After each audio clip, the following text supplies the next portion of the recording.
এজন্য নাসিরউদ্দিন পাটোয়ারিকে স্পষ্ট ভাষা বলে দিতে চাই, সরাসরি বাবুনগরী রহমাতুল্লাহি আলার বিপক্ষে যে কথা বলেছ, কটূক্তিমূলক কথা বলেছ, বেয়াদবিমূলক কথা বলেছ, তার জন্য তোমাকে মাপ চাইতে হবে।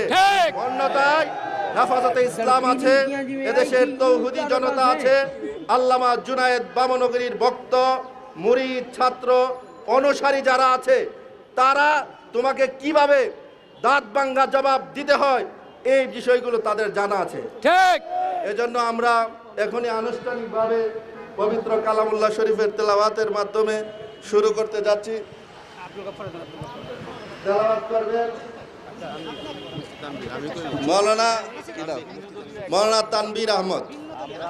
আপনি পিছিয়ে যান, আপনি পিছিয়ে যান, পাটোয়ারি সাহেব পিছিয়ে যান।